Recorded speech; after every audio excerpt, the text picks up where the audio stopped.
Okay, can you hear me? Is the mic on? Yep. Hello, greetings everybody. Welcome to the week 4 edition of the Spring Artist Lecture Series. We're gonna have a student from Studio Archive Field to introduce Gretchen today. I'm introducing the Artist Lecture Series. Would like to thank everybody, the whole entity of Evergreen State College that helps make this lecture series possible. Those entities at Evergreen also include all of you attendees, you beautiful students and faculty. This is a series that really attracts a interdisciplinary cross-section, and I'd like to just hear a shout out from the different interdisciplinary programs that are here. I think it's important to recognize the different programs. So Studio Field Archive is here, Repair, Visual Arts, is here. Who else? MediaWorks. Come on, who else? Essential ingredients of intercultural competence. Woo! Anybody else? Image object illusion. Yeah. Anybody else? Well, thank you all for coming. A little bit about the format today. I think most of you are familiar. It's an hour and a half presentation. Gretchen's going to present for about an hour, and then we're going to have some time to do a little bit of writing, and then that's going to lead into about a half hour of Q&A. We ask you all to please stay here for the whole time, and if you do have to leave early, to try to do that very quietly. And we also ask you to please turn off your devices or put them in airplane mode, that you can be present without those devices. Thank you. You ready? We're going to have Gretchen's intro. Thank you all.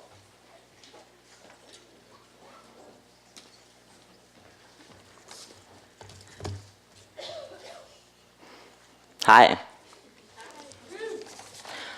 My name's Max.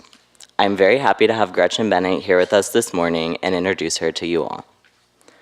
Bennett's recent exhibitions include Becoming American on San Juan Island, Fire in the Mountains in Jackson, Wyoming, as well as work at Greg Kucera Vignettes and Jacob Lawrence Galleries in Seattle. She has been recognized as a Nettie Award finalist, shortlisted as a Fulbright Scholar twice, and received the Seattle Art Museum annual Betty Bowen Special Recognition Award. She received a BFA in Liberal Arts from Pacific Lutheran University in Tacoma, studied at the Academy of Arts, Architecture, and Design in Prague, received an MFA in Visual Arts from Rutgers University, and most recently pursued postgraduate studies at the Vermont College of Fine Arts. Gretchen last spoke here at Evergreen in 2014, and that lecture is available online through the Art Lectures series website, blogs.evergreen.edu/artistlectureseries. As a part of Julia Zay's Studio Archive Field program, I had the opportunity to visit Gretchen Bennett's current solo exhibition at the Frye Museum in Seattle last week. In the exhibition, titled Air, the Free or Unconfined Space Above the Surface of the Earth, Bennett uses color pencil drawings to engage representationally with source materials from her everyday. We were struck by the way her source materials and experiences are held weightlessly within the words of the wall texts and the pencil marks in the drawings themselves, giving the marks shape but not burdening or limiting them. I've been struggling in my own work with feeling that representation will flatten the things close to me into something more universal, allowing them to be taken away from me. At the same time, I have worried about abstracting the things close to me until they feel very far away. The problem is using art to hold things close. Last week, I saw images of the things Bennett pays attention to, music videos, cultural icons, objects of memory, but also saw, foregrounded by her soft mark making, the gesture of attention. Her marks situate herself around and inside of her subject. They are a reminder of the time spent with things to make them recognizable. Her interests become exciting to see in the way a friend's story becomes exciting for something that only exists in the space between them and the story. I want to thank Bennett for holding her every day in a way that welcomes us in but doesn't give it away, and thank her for reminding me of my ability to do the same. Thank you.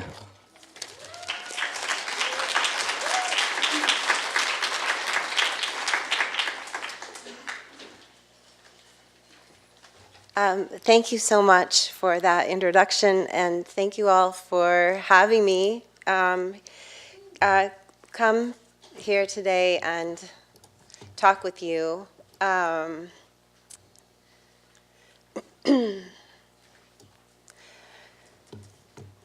want to talk to you. I want to talk to you about the work at the Frye today, primarily. And can you guys hear me? Okay. This is like the best mic ever. It's like not having a mic, just having a voice. Yeah, I'm really touched already by just being in this room. And I was wondering all the way down here in the car, I came down from Seattle, like, what am I really going to say? Even though I worked for hours on this presentation for you, I really wonder, like, what is the thing I meant to be here and say to you? And I know that, and this is thematic for me. Oh, look. I'm giving you guys an excellent preview. I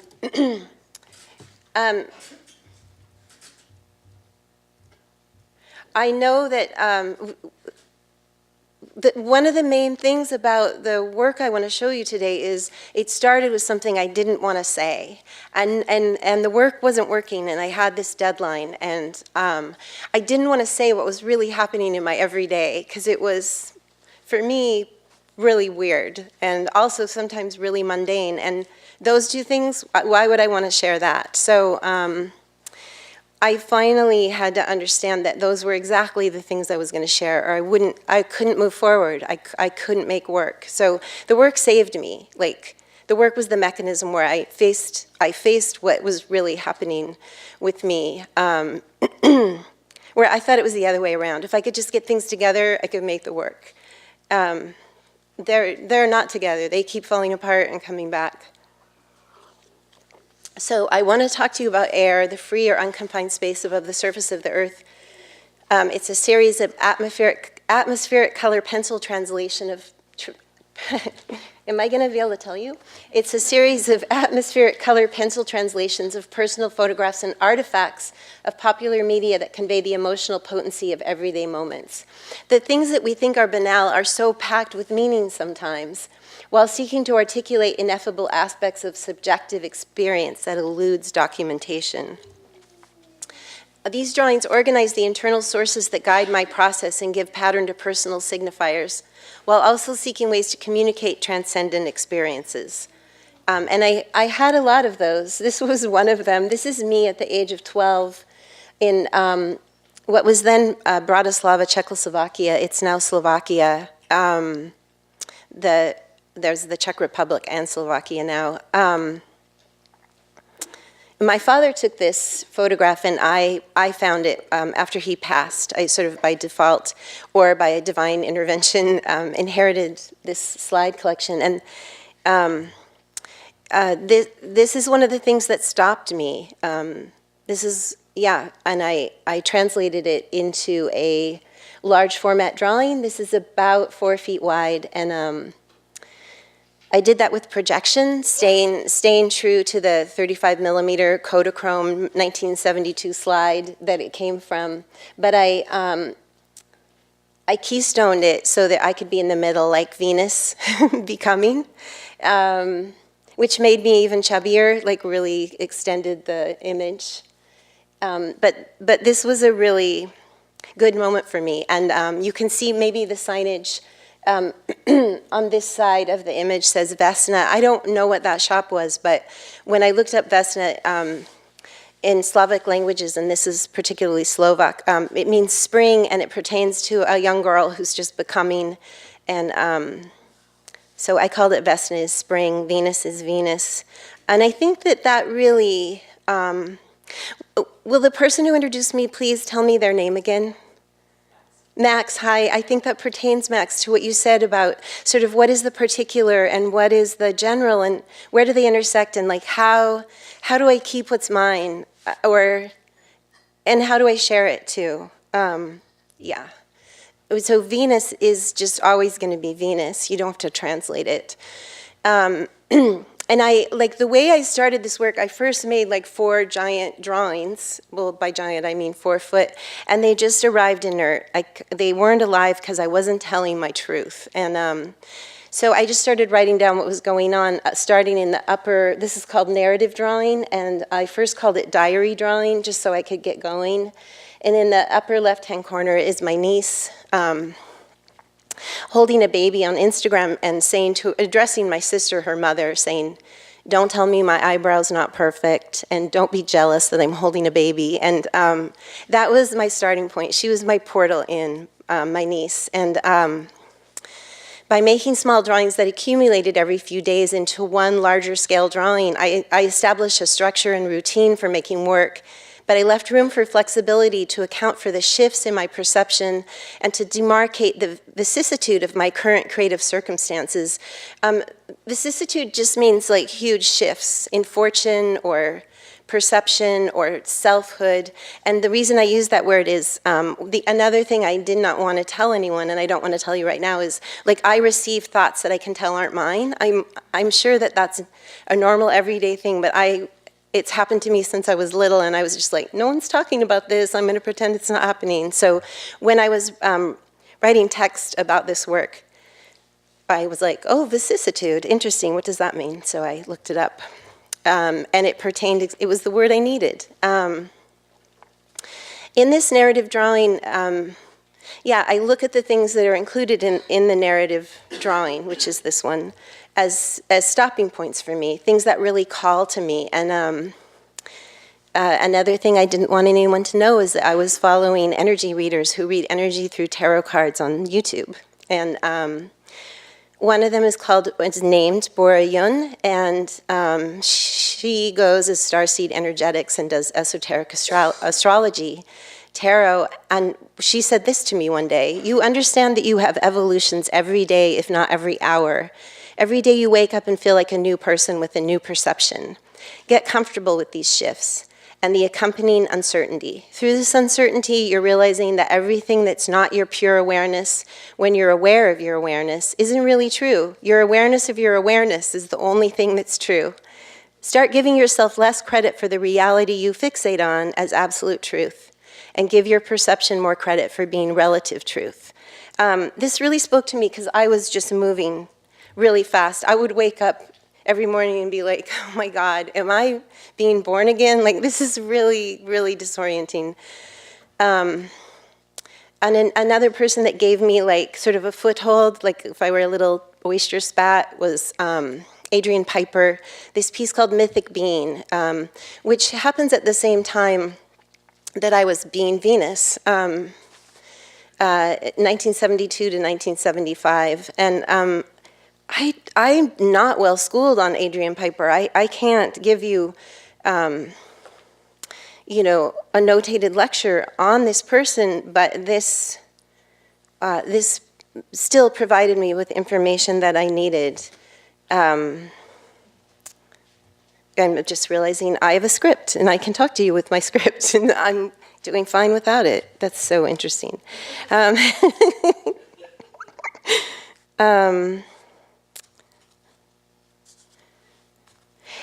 Yeah, I think I want to start with my script by saying this sentence: "The problem of moving or changing quickly through iterations of self while trying to make work became the subject of the work." And when I made that the subject, the work started happening, because I could live, the work could be alive because I was living. It was really something I needed. So Adrian Piper, Mythic Beam, this work closely coincides with my time in Bratislava as depicted through my adolescent self as a sort of Venus becoming. At the same time my personal moment was unfolding on a Bratislava street, Piper created a persona, the Mythic Beam. For this series, Piper disguised herself as an androgynous, racially indeterminate being. You know, I look at this and I deconstruct it right now, and I'm like, maybe this person didn't disguise themselves as androgynous. Like, what do these words even mean? But dressed in a black t-shirt and flared jeans, that's pretty straightforward, big sunglasses, a wig, and a mustache, often smoking a cigarette. She documented as a series of public and private performances, this seemingly unstable fiction of self. And that's a sentence that's really important to me. I claim it. Yeah, this seemingly unstable fiction of self. And then when something happens twice, I pay attention. And I'm really interested in someday making a film, and Celine Sciamma has been a big a model for me and a big influence. And this French filmmaker has two films that have resonated with me. One's called Tomboy and one's called Girlhood. And there's a scene in Tomboy where the protagonist cuts a piece of hair from the back of her head and puts it above her lip. So this doesn't per se show up in the work, but it very much is in the work. The online posts of photographer Paulo Castillo of people enacting everyday moments resonated from my process of filtering my larger concerns of a shifting self and the desire for ease of movement through fragment. Castillo has stated that every moment internally is a private moment. This element of the ineffable within the representation of experience is a core concern for me. And I think, again, that's like, I think I know it's mine. By the time I can share it, I think I know it's mine. I'll keep looking at that. And again, when something, he named his piece Serendipity. This was a sort of slideshow or a way for me to outsource my dream of making a film through work that Paulo was naturally making. And it's a piece of work that exists in concert with my work in the Frye. And I mean, that's really fun. When someone invites you to do a show, you can invite someone else to do a show in your show. And Paulo called it serendipity. And there's a lot of things happening more than once within serendipity that I love.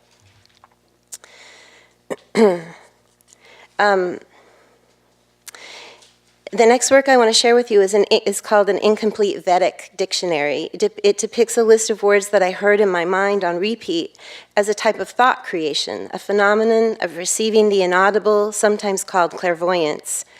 And also another thing, as I've said, I just didn't feel like sharing.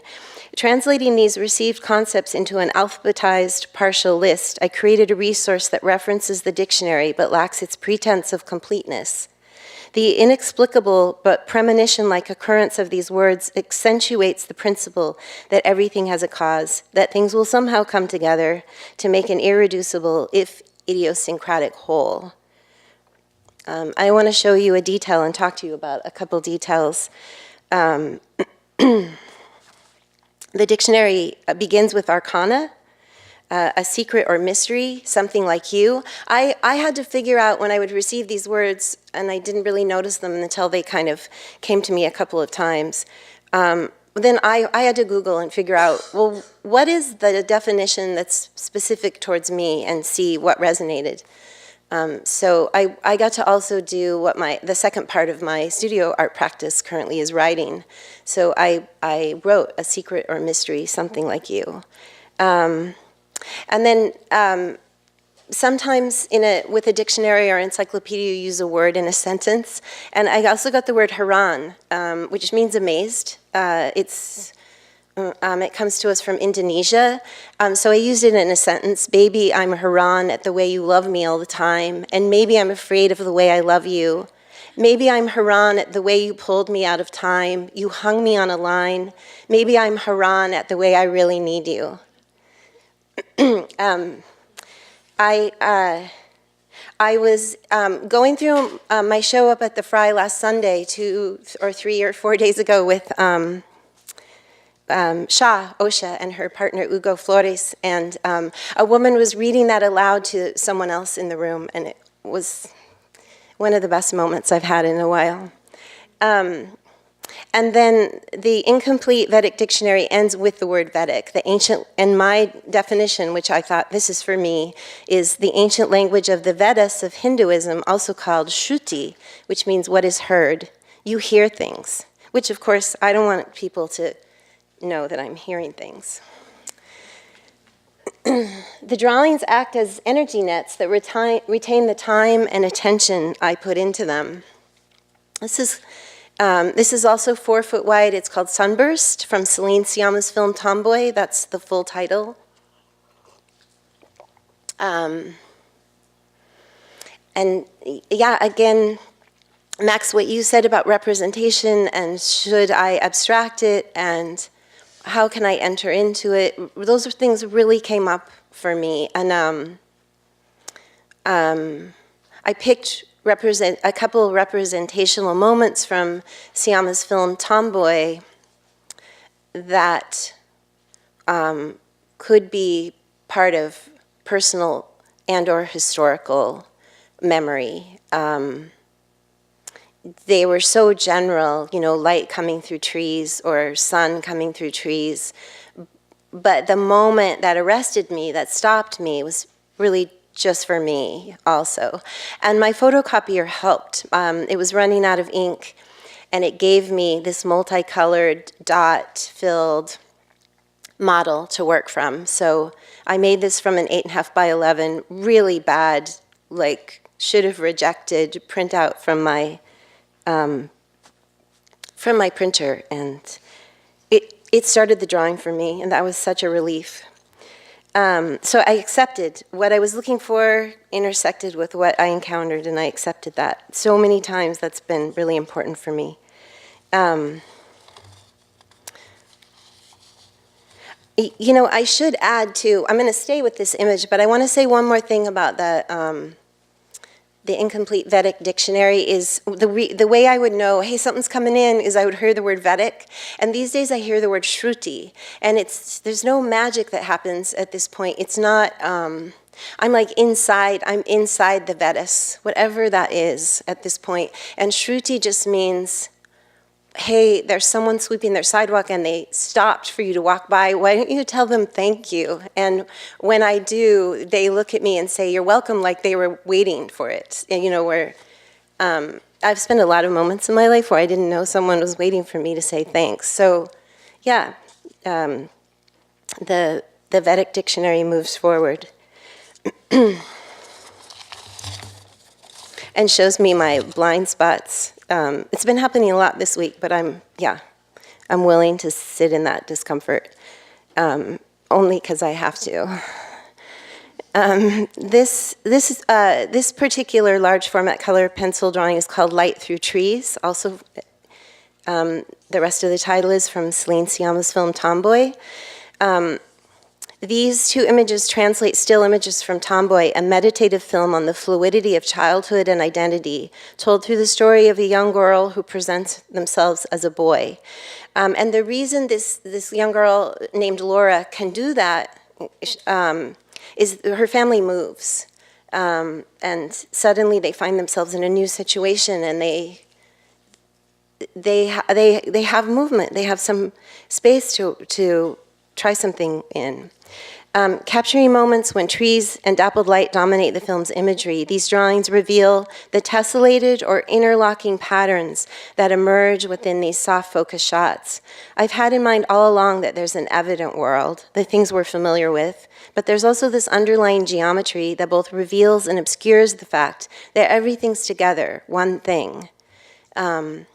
I also want to go back to myself on a Bratislava street at the age of 12. I had moved to a new place, and it was just a wildly new world for me every day, and I felt really powerful, and I thought everyone was having that experience, and I'm having it again now. So, yeah, I'm finding a lot of resonance just talking with you up here.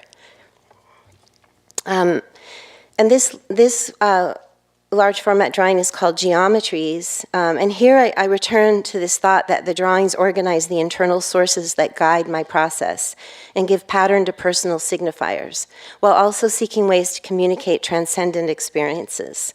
Slowly building each image through the accumulation of tiny interlocking markings, I see my drawings as energy nets that retain the time and attention I put into them. The air, that unnamed element of mystery, suspended in and between my images, here becomes the essential subject of the work. To talk about the air of things is to let some space hang between what's revealed and what reveals itself. And you know that when I describe my discomfort, that's great. I'm in the air. Everything's fine. I want to talk to you about Irvin Anderson. Are you familiar with the British painter Irvin Anderson? I want to talk to you about his use of color, and I'll tell you a little bit about him and show you one image. You can follow him on Instagram. I found out. British painter Irvin Anderson's works are grounded in memory and history and defined by his family experiences, British background, and Jamaican heritage. Blending abstraction and figuration, he depicts landscapes and places of personal and cultural significance, settings that capture singular moments that speak to important arcs of time. And you know, those important arcs of time are probably steeped in historic memory, right? That's what that line says to me, is there can be singular personal experiences, and they sort of retell stories or punch holes in history, or they lend demarcations within a larger history. Though Anderson paints from photographs, he disrupts the figurative practice by applying abstract patterns. His paintings are representational while exploring simultaneously the properties of surface and color. And here, this one's called Welcome 3 from 2004. And I've seen more of the Welcome series. And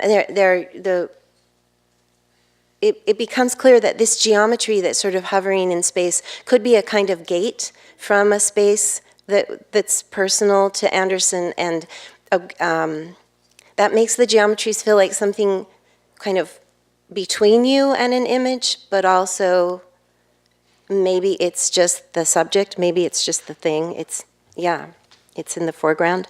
I seek to offer this energy of searching and of energetic networks, geometries, to others through the interface of my drawings, and I refract it through the people and situations I happen to be looking at, including Anderson and his use of pattern.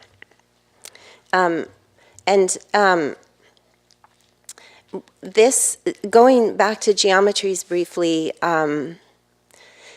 that the top two images are smaller drawings reenacting two paintings of Anderson. I didn't know it was going to look like a flag too when I made it. That's interesting to me. But the larger geometry is something that I didn't know I could really pay attention to so much, and Anderson really gave me the courage to just try it out, make a whole field of this. Geometry that's based on something called the Merkaba, which is also a part of my Vedic dictionary experience. And the Merkaba is I think I called it in my definition in the Vedic dictionary, I called it your very own pointy spaceship. The Merkaba is like a right-sided, a pyramid that's facing upward that goes one way around your body, and a pyramid that's facing downward that goes the other way. And it's something I think about a lot. And sometimes I use the concept, if I want to get two things done, but I want to be present for both of them, I'll think about doing one thing with the upwards part of this energetic pyramid, and sort of give the other one to the universe to be working on behind the scenes. And I can stay tuned with you on how that's going. The last visual that I want to share with you all today is video footage of a piece called Rising, which is a one-night-only collaborative performance tracking identity as an unstable fiction and the interconnectedness of all things, with Mum, who also goes by Britt Rigorello. And I asked Britt to collaborate with me. Britt does electronic ambient drone music, is the way that she described it to me. And I've been writing a personal lyric essay. And we put that together, and I want to share it with you today. The performance took the form of a newly composed musical score of processed sound by Britt Rigorello overlaid with the reading of a short lyric essay by me. The musical score is tuned to 432 hertz, which is said to be consistent with the natural vibrational frequency of the universe and to have cosmic healing properties. And I should insert here that after performing this, it took about 13 minutes. It felt really healing for me. that was interesting too. To perform it. My intention was that it would flow out to the audience, and perhaps it did. My spoken piece tracks my search for freedom and authenticity through the lens of personal milestones, like navigating the awkward passage from childhood to adolescence and adulthood, and including, and in the context of a certain codependence, which of course I also don't want you to know. So I'm going to play that for you now, and I should also tell you that it's a really beautiful person named Mario recorded it at the Frye Art Museum for archival purposes only. So it's pretty, and he knows I'm showing it to you. It's not, yeah, but it's for this purpose too. But it's pretty DIY. It goes out of focus sometimes, and if I want you to notice anything, it is that the lyric essay is written in the second person, kind of like a user's manual, kind of like a how-to, where it's very much about a point in my past, but it's denatured. It's a denatured episode in my past because I've pulled it through to the present. I'm living it in the present, and I'm really either a present version of myself or a future version of myself is sort of telling that person what to do in the past. And it's a little bit deadpan. That might not surprise you because you've listened to me now for a half hour, but I think when I get to a point where I can talk about something, it's denatured. It's in a kind of soft space, whether it's a drawing or writing. So here goes, you guys. Thank you.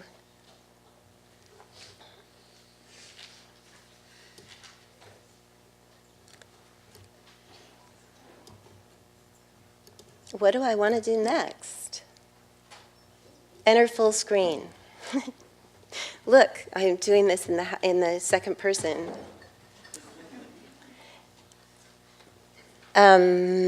Yeah, this is called Rising. Please enjoy.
to run to the sink and find a box of empties instead.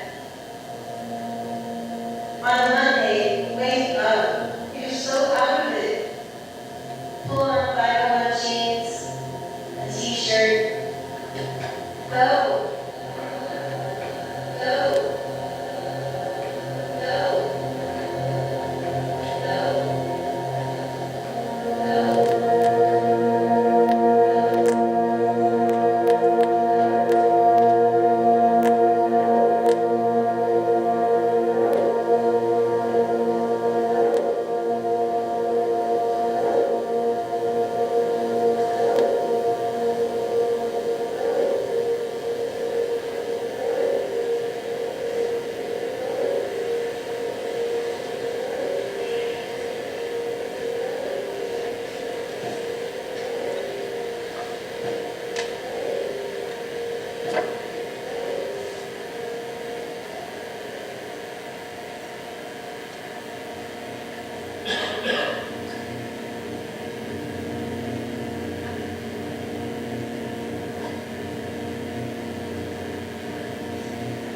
Get back together with yourself in the car. An almost love story. Fast moving at night, where lights flicker in a rainbow of cool blues. Like everyone's watching TV and the house is along the highway. As you speak north, take LA parts with you. Like a hitchhiker with long hair and thighs, almond eyes. The LA version of you is always hungry, likes fruit smoothies, and takes things slow. She's only in the car because you are, and she's not going south.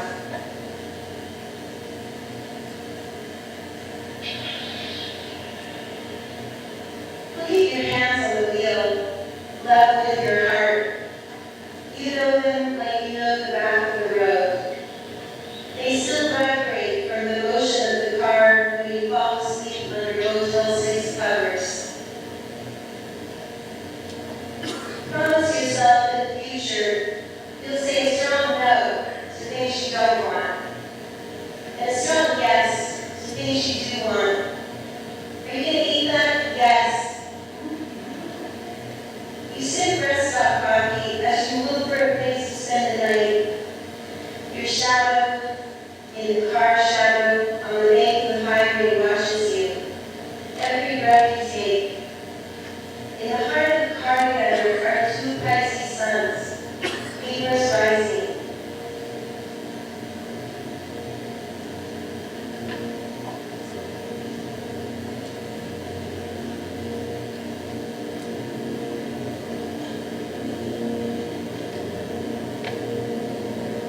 At the top of the grapevine, at a rest area, you meet someone who says, follow me.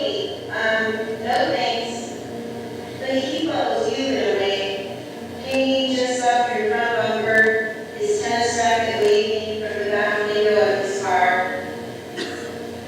Lose him by slowing way down and taking an exit as he passes it. Loser.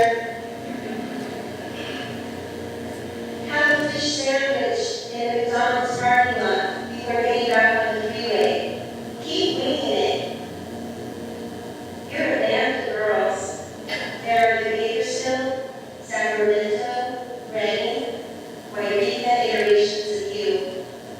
You circle the Shasta Pass, moving levels upon levels, passing yourself behind slow semis.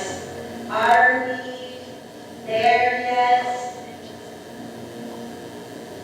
Spend the night under a streetlight, waiting for a gas station to open at the summit. At dawn, fill on hash browns. Ask directions through a crack in your window. And make it to your grandparents' farmhouse by nightfall, safe in the Tillamook Valley. In California, worrying you is almost behind you. She pushes into the small of your map from your first arc. You call the LA person from a payphone. Bye. You must be really happy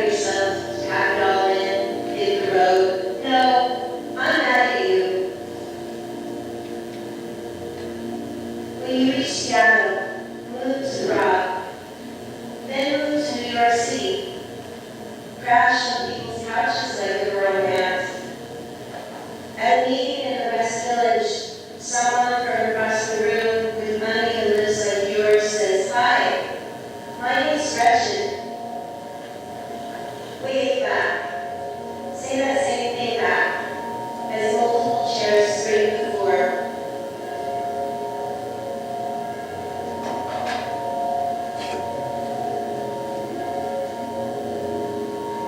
The ocean's on your left hand, and Libra sits on the edge of the world like the day you were born, ready to arc up.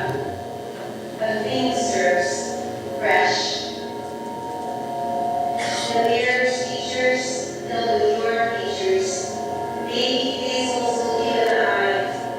A net of blonde hairs covers everything, stretching out into something endless, like a universe or a cliff. Captain sitting from the bare branches of the hazel trees, and you, who have always thought of happiness as rising, feel the emotion that almost overwhelms you whenever one of them falls. I guess you're awake now. Time to go. Press your arms into your sides till you feel held. You feel like a new person. It's the meditation, the coffee. Out of the depression of the mattress, get up, fill up, go, go,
Thanks, everybody. I'm hoping you could understand parts of that.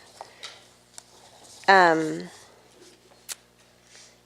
want to close with a short writing workshop that includes you, but I wonder if we should all just pause for a minute and stand up or do whatever you feel like. And then I'm going to give you a prompt in case you want to write.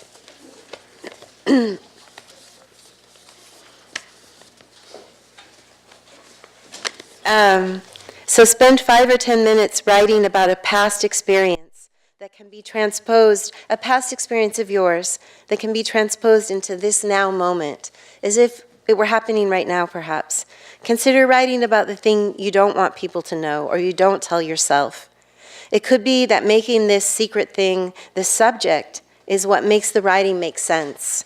And I should insert that I heard this idea from a writer named Leslie Jameson, and she heard this from a writer named Charles D'Ambrosia, I believe is how Charles says his last name. And And I find that it works. And consider writing this for 5 or 10 minutes in the second person, as you may have noticed that Rising was in, as if it were a set of directions or a user's manual of sorts from the now you or the future you, the present you, or the future you to a past iteration of yourself. Is that clear? Does anybody else have or want or?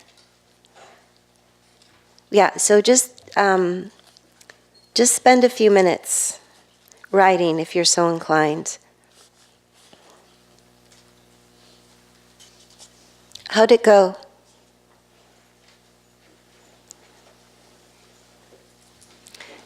I'm not sure what the mic situation or the sound situation is, but what I'm wondering next is if there's anyone who would like to share any part or all of their writing.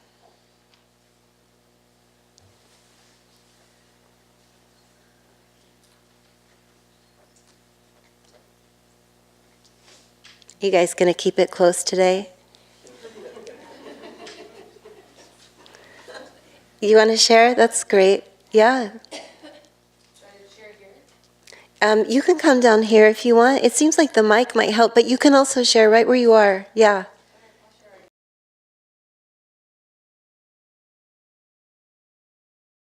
Well, thank you so much. And I think that this opens it up to the Q&A portion of, yeah, there's no end to that sentence. That's it. The Q&A.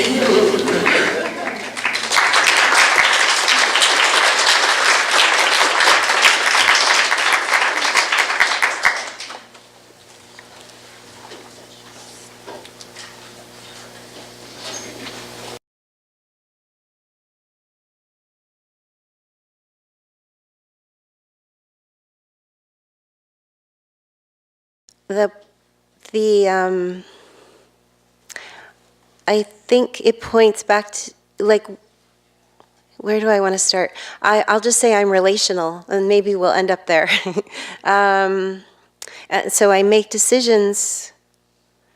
Well, I think that the relationship between curator and artist, I mean, that is relational. I really wanted to work with Amanda Donnan, and so when she asked me, I said yes. And the way the sort of the blurbs happened was between myself, Amanda Donnan, and another part-time curator at the Frye, and just full-time amazing person, and writer Aaron Langer. And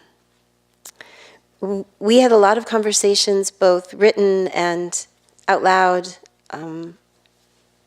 about what the work was trying to say and the way that it would be delivered to an audience, even to the point where I was surprised to see Waltex saying that, you know, the work started at a seminal moment when my mom passed, and I went back and visited a childhood place, and I was like, how did you guys know that? And you were like, well, you told us, Gretchen.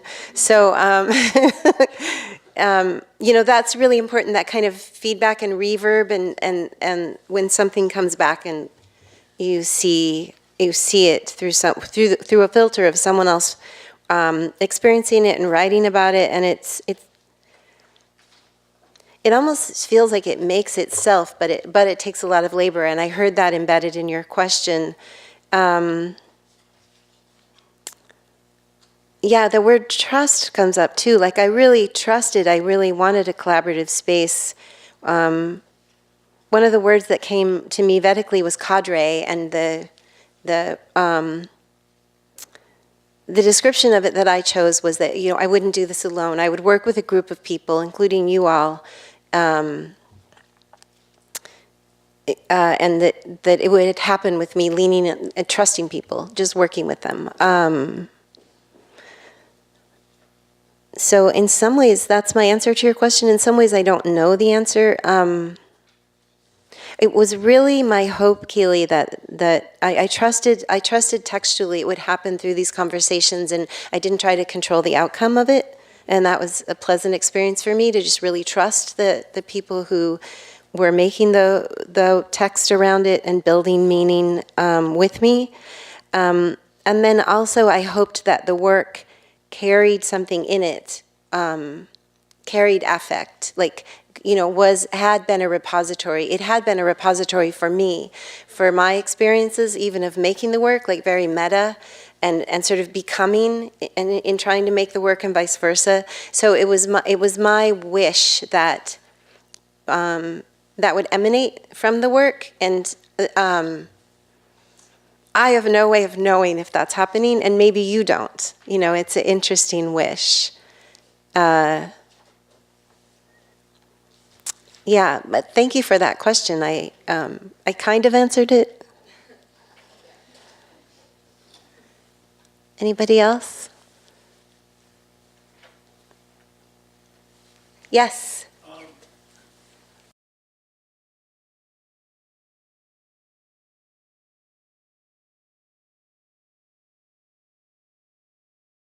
Thanks so much for that question. I can't stop grinning from ear to ear. That's the question.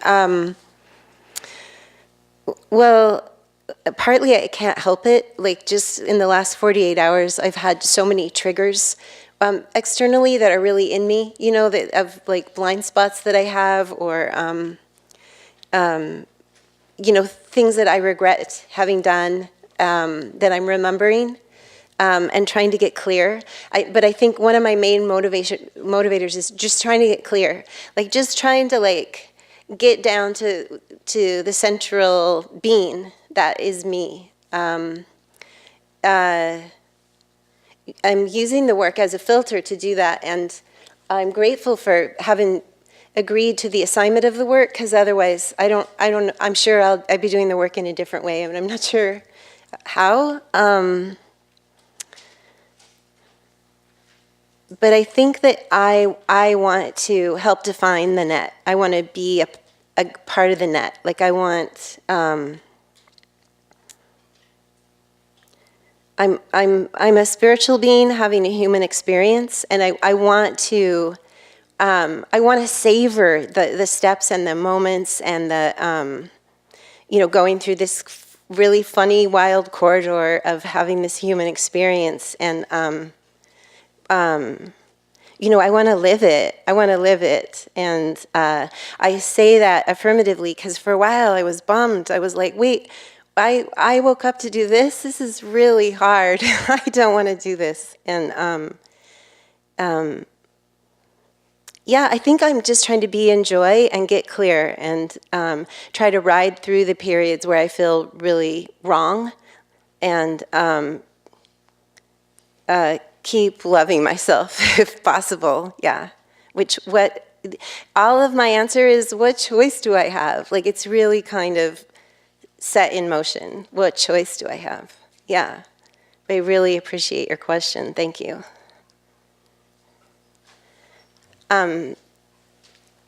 Yeah.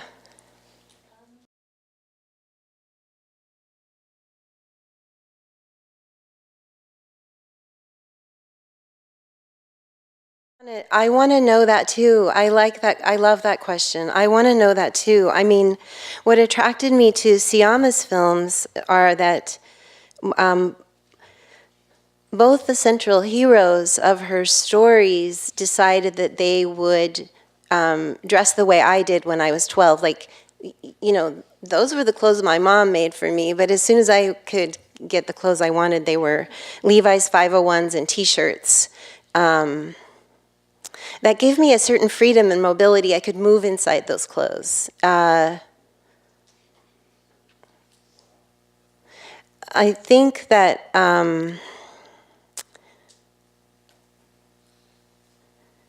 another part the body plays in it is that I literally, sometimes when I'm working something out, there's a part of my body that heats up for a minute. And I'm like, oh, my shoulder hurts, but I know it won't in a minute if I just breathe that out. I try to take really good care of my body. Like, there's so many things I can't eat now. It's really a drag if you invite me to your house for dinner, because I'm like, could it have no meat or gluten or dairy, please? But you know, that's sort of energetically, maybe, what my body wants me to do right now. So just really a lot of self-care, which is sometimes antithetical to what I think I should do. I should keep working hard, but sometimes the self-care is the hard work. And yeah, I could, now I want to go back and give my whole talk on that, but, so thank you.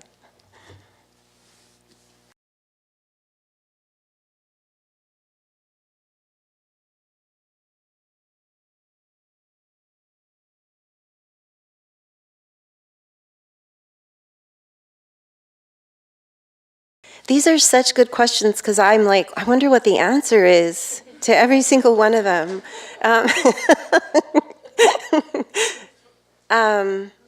I think the first thing I think of is I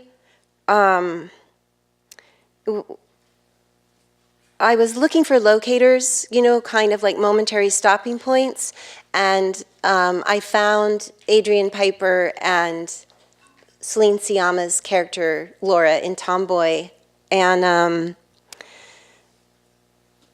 I think those were signifiers that were used because they're obvious, but I'm just guessing. And I like to think, I mean, my second response is I actually don't think about hair very much, but that isn't true. Like, I used to have long blonde hair, and now I have long silver hair, you know, and it's different. It's different for me being a body in the world that way. And for the performance, I asked someone to tip my hair in lavender so I could manifest something internally, externally, and sort of be the person who would give that performance. So I think for me, maybe it's not, I don't know about the hair specifically, but I think there can be some kind of obvious signifiers where you can outwardly signal, that's the word signifier, that you want to move in a certain direction, or you want to have movement. You want to not necessarily pass, but you don't want to pass. You want to be. You know, but maybe this.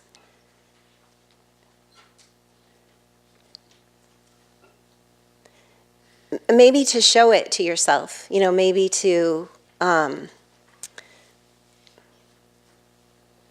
start being by this outward manifestation. You know, it's sort of like, I don't have a lot of clothes, but they're the ones I want to wear, right? It's like, then I kind of have an armor or a uniform or, yeah, and everything's black, you know, it's just kind of a sleeve I can slip into, and yeah.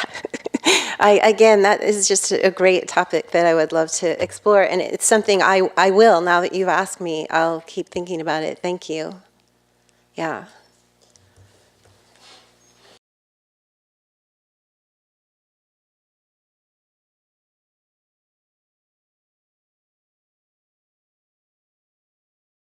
Thank you for that great question. First, like when I was tiny, you know, I can remember once where I was like having a summer day, and I got this bad feeling.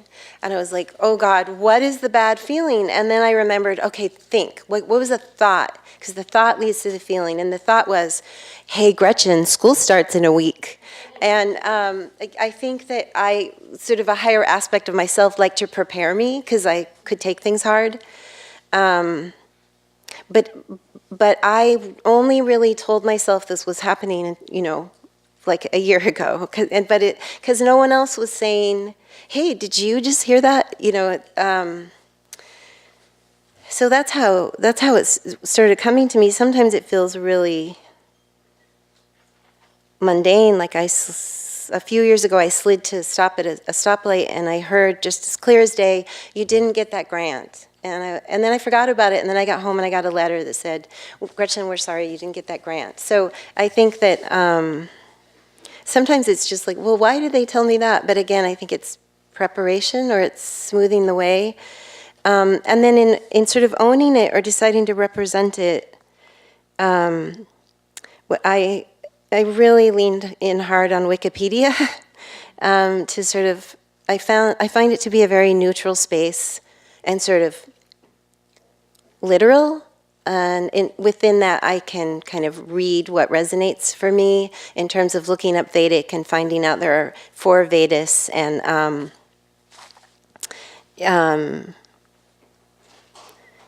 that it comes from the Hindu Shruti, which means to hear. And I think I choose intuitively, and just when it feels right, I commit to it, knowing that this moment will move on. Yes, it will be a big 50-inch tall drawing, but it's still ephemera, you know, even if it's encased in a frame. Might as well try this because it feels right now, and I know it will change and shift. So I kind of treat it just like I'm having a conversation with you right now, even though it's represented, because it feels all right. You know, it feels like what I know right now. Did I miss any part of your question, Max? No? Well, I just did that involuntary intake of air for the Scandinavian part of me, where I really mean something. Way back from my ancestors, I guess, in this lifetime. Now I'm answering questions you're not asking.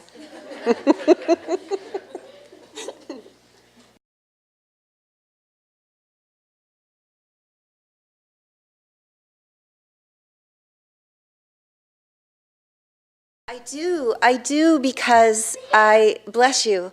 I do because I've sort of created a metrics for success. You know, I've made a pretty tight matrix, and it is based on accepting the moment, you know, now and now and now.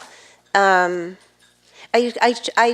trust the matrix that I've made, you know, and the matrix is that I try to accept information, notice it, take it in, convey it in ways that feel okay for me. You know, there's some things that I edit out. Try to deliver it visually or textually in some kind of holding space that's I don't know what word to use. I'll say soft, which I think is a word I'm borrowing from Roland Barthes, where he uses it in the neutral. I don't know what I think about the word neutral, so I'm using soft.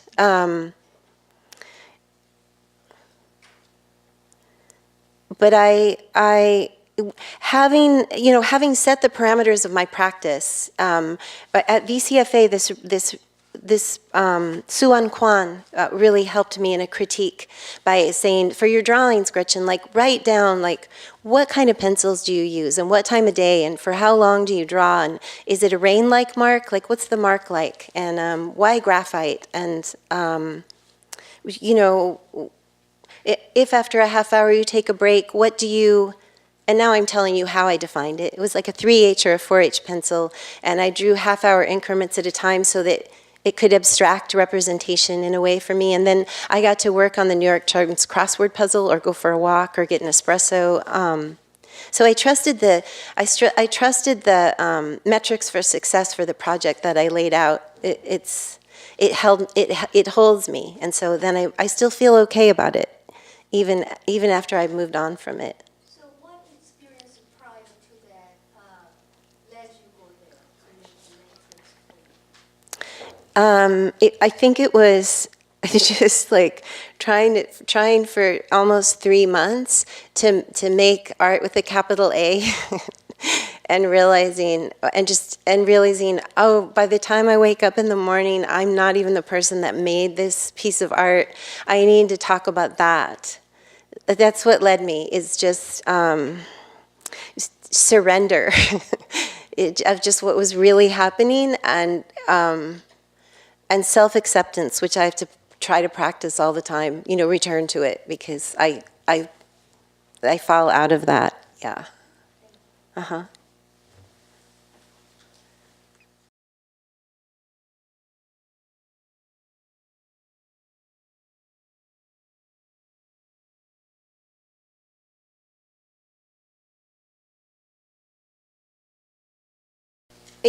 when it wasn't working out, it felt really embarrassing. I know that's vulnerability, and it's not embarrassing, it's vulnerability, but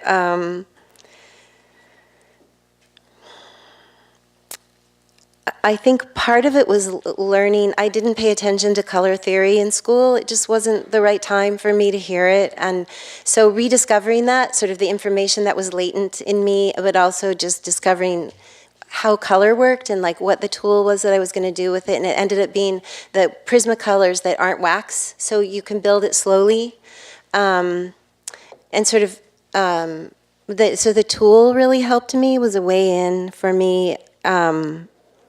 But I also, once I start to understand that the imagery is coming together, and this goes back to sort of wanting the representation to, artist Dawn Cerny said this to me once in my studio. She said, oh, the things you represent are like a heat. They point past themselves to something else.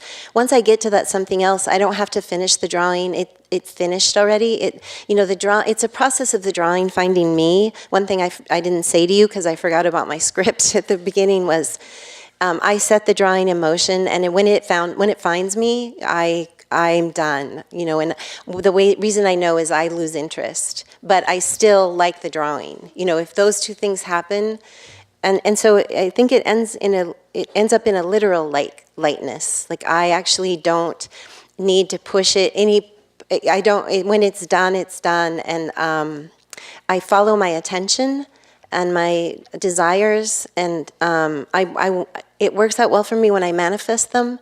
And if I don't follow them, i.e. I'm not following my heart, I don't have success. That's not super academic language, but it's just true for me.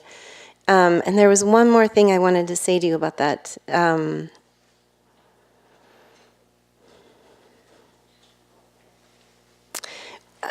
I think too, I don't know what it was, but I'll say this, that be careful when you're bored with something because it could be a big influencer for you. I thought that the Impressionists were like the most boring thing. Like I could see how they were exciting at the time when you could put like pigment in a tube and take it outside and record light.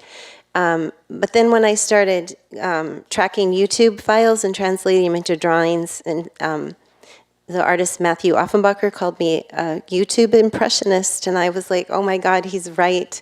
And I think that I'm going to not say this name right, but there's maybe Chadran Hassam is an impressionist who came to the Pacific Northwest from somewhere else, made some landscape drawings, and then left, and those have been such a big influence on me. I have this person's name on my studio wall and can never really quite remember it, but I think it's just an energy for me. I